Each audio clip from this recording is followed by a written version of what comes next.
So this topic has been somewhat of a passion of mine for quite some time now. If you know me personally, you'll know this is something I care about and I'm passionate about.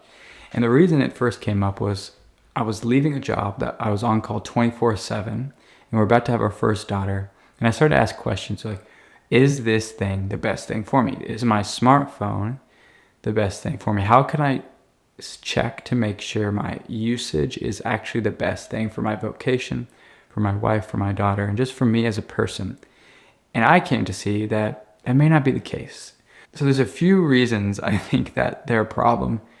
And I think we know that they're problems. So why are they a problem? The first thing is, I think just if you boil it all down, they're offering something that's real, but it's only a part. It's a counterfeit. It's a substitute for something, whether that's social media, whether that's these different tools that we use.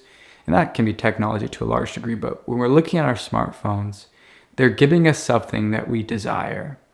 It's usually not the fullness. Our culture has become dependent on these things. They have become just utterly reliant, that it's being shaped by the amount of smartphone usage that we have. And that when you look at a person, they're no longer a person. There's this change about them where it's them and their phone.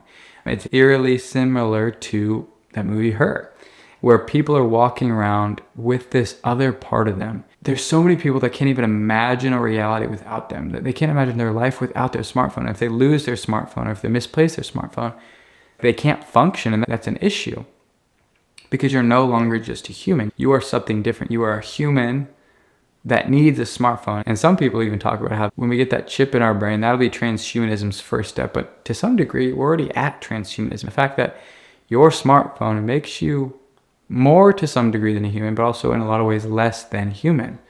So it's altering the way you are. And when we look at our culture, when we look at individual people, we see that we're not better off. We're not happier. We're not healthier. We're not more connected. We're not more fulfilled. All these things that we already know, and you hear the stats all the time. It's true. Like, people aren't happy. People aren't fulfilled. And we have all these advancements, and the smartphone can do so many fancy things. And iPhones and Galaxies, they're so cool, but we're not happier. And there's always a next one. So what is that about? We're really kind of living in a culturally approved alcoholism. And the fact that people are addicted, and people know that they're addicted, and other people know that they're addicted, but we're not doing anything about it. The amount of times that I've told people about my tech journey, and I have it's called a light phone. When I tell people and show people out there, they're like, wow, that's awesome. I need one of those. I want one of those so badly. And I'm just like, okay, like what's next? So many excuses where they know it's a problem, but they're not changing anything about it. And that's a hallmark of addiction, where it's like you aren't willing to make the changes. And when you try to make the changes, you just get back into it. You can't make a change to something unless you separate yourself from it, unless you remove something. And Jesus says, like, if your arm causes you to sin, take it out. And that's why I got my light phone. And this isn't a video about you getting a light phone, though I do highly recommend it. I do love it. I think for me, I realized that I was not the best father. I was not the best husband. I was not the best man. I was not the best disciple of Christ when I had a smartphone. Sure, there's tools on there that are awesome. Halo's awesome. The Breviary app is awesome. There's so many reflections out there. You can get texts and emails of different devotionals. But at the end of the day, I was not the best person. So I decided to make the stark decision to remove it. Instead of putting limitations on it, I knew that I wasn't strong enough to handle those limitations. I knew that I was weak enough that if I had the option, I would scroll. Even if on stupid stuff like email or texts or gifts, I would find a way to get distracted because I was weak. So that's why I chose to cut it off. Because I think if we look at ourselves honestly, if we look at our lives and the lives around us, it's shaping our culture. Like, we are different. People call this new generation the I generation because they are growing up with this iPhone, smartphone mentality. But kids are being given iPads in kindergarten. Kids are being formed by this. They're tablet parenting or screen parenting, where essentially they give them a screen and they parent. The way we relate to each other, the way we see people, the way we function and live in our society is shaped by smartphones. I mean, for us, we can't even go to a restaurant half the time and get the menu because it's electronic, and I can't view electronic things on my phone. So we live in a society where if you don't have a smartphone, you are limited. And something I always think about is that our lives need to look different. If we fit perfectly in society, we're not living the Christian faith. So our culture is being shaped. Your life is being shaped by smartphones, and not for the better. I will blatantly say that a smartphone is not good for you. It's got too many bad fruits from it. Sure, there's a lot of good uses, like I said, but at the end of the day, you're not going to say, ooh, I wish I spent more time on my phone. And if you're not wishing you spent more time doing something, that thing's probably not great for you. Look at the fruit.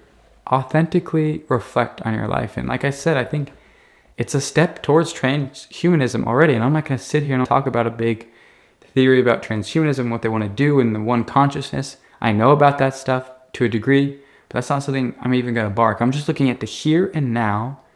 You are reliant. You are not fully human. God intended for you to be able to do a lot of these things that you outsource to your phone. Whether that's talking to people, messaging them. Like, you could pick up your phone and call them instead of Snapchatting them or messaging them even. With something I'm working on. Directions. Like, we don't know how to get places anymore because people rely. They just put everywhere on their GPS. Even their home, they put in their GPS. Like, if you don't know how to get home, if you don't know how to get to places you normally go, then you're reliant on that. Another way that the phone is not good for you is that it controls your behavior. Like, it's just designed for that. Like, everything they do is to some degree control your behavior. At least, even if you don't want to say control, it is designed to influence your behavior. The way they do notifications, the way they apps create their software, and then of course you can talk about algorithms. Everything is made for you to use it, because it's not just a tool. It is something that the more you use it, the more money they make. So they use it to influence your behavior. They use it to collect your data, and that stuff there influences your behavior. Like, you're talking about someone with somebody and then you get an ad for it, or you hear it, whatever. Like, they use everything you do on that phone to influence your behavior. And it's pulling you out of reality. At the very least, it's making you unsatisfied with your reality, because it is a sense where I can look at my phone, I can look at my smartphone for satisfaction. Whether that's social media, whether that's a game I'm playing, or whether that's even if I just look something up. Like, it's pulling me out of my present moment into this whole separate reality.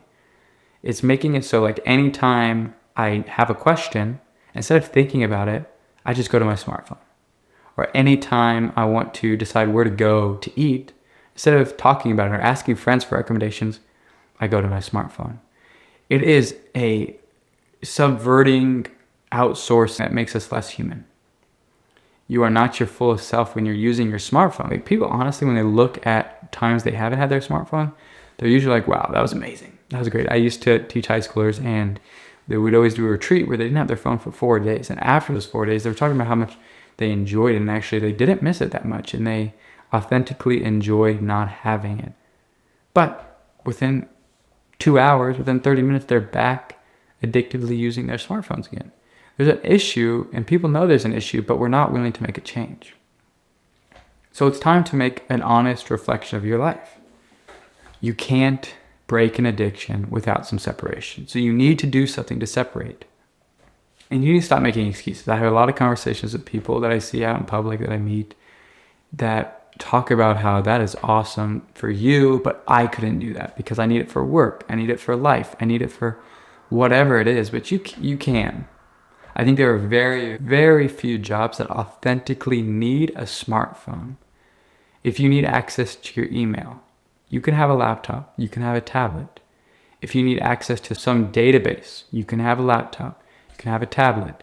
If you're at home and you need to be on call 24/7, my wife's on call 24/7, you can have the phone where you get phone calls, you get messages, and if you need to access something during that on-call time, you can hop onto your laptop. You can hop onto your tablet. Or even outside of that, like directions, things to do. You can ask people. You can be observant. You can learn. You can challenge yourself to push yourselves to experience new things. There are so many alternatives. I would love for you to put in the comments why you need your smartphone, and I'll see if I can think of an alternative. And this is important to say that the alternatives aren't going to be easy. They're not going to be convenient. The most convenient option is for sure a smartphone 99% of the time. That's why they're made, for convenience, for pleasure, for ease, to reduce friction in your life. But friction is good. Friction is what helps you grow.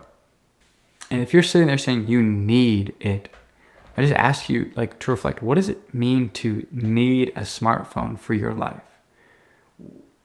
What are those areas in which you've allowed yourself to, for lack of a better term, be dumber and dependent on your tech? If it's truly a tool, you wouldn't be dependent on it unless you're using it for a specific purpose. If I want to call my parents that live across the country, sure, I need that. I mean, I could write a letter, but I think having a phone in this case is okay. But if I need a phone to look up directions, or if I need a phone to look at a menu, if I need a phone to do simple things, just to live life even, then we need to ask questions. And if at the end of the day, you still decide you need your smartphone, look for alternatives. If you can't get a light phone, maybe look at a wise phone. It's a slightly smarter dumb phone.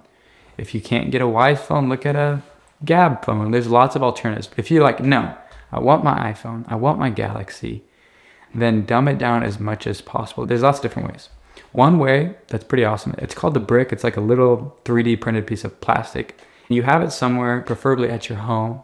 And when you're about to do something, maybe you're going to work, maybe you're going to work out, maybe you're going to hang out with friends, you have different settings you can do. So you tap your phone to this brick, and then you click what you're doing. You say, I'm going to work. And what happens is it locks down certain apps and only makes certain apps possible. And there's other settings that go into that. But wherever you're going, you can have different specifications. So if I'm going to work, I don't have any social media.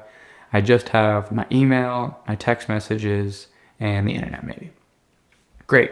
Oh, well, now I'm going to hang out with friends. So I don't have my email because I don't want to check email, but I have Snapchat because that's the primary way I communicate with my friends. So you have these different settings, exercise, working out, whatever, you customize it to your needs. But it's great because you can still have your smartphone, you can still have all the tools, but you limit yourself to what you really need in that moment at least.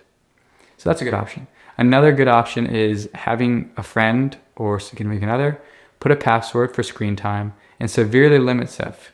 And there's a lot of ways to get through that, which is why I recommend something more intense, because you can ask for 15 more minutes a million times, it feels like. Another thing you can do actually is grayscale, or also something I've done for my wife in the past is you can download PNG images of minimalist icons, and you can replace all the apps on your phone with those minimalist icons. Because that's a lot with our psychology, is that we see all the bright colors, we see the symbol, and we're drawn to it. So you can replace using shortcuts to customize it so your phone looks more minimal, looks more simple. I know Androids, you can do a lot. So if you know about programming, you can actually go in and do a lot on that back end.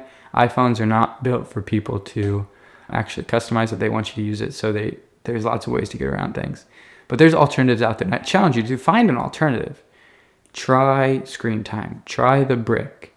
Try being bold and getting rid of your smartphone. You're only one step away from changing your life. And I promise you, if you ditch your smartphone, your life will be better. Money back guaranteed. But it's going to be uncomfortable. It's going to be hard. But it's going to be worth it. It is probably one of the best decisions I've made, bar marrying my wife and having kids. It has changed my life probably more than anything else. That's just a matter of fact. So comment below either why you're not going to give away your smartphone because you need it for this reason, or whatever it is right now that you do actively use to minimize and separate yourself from a smartphone.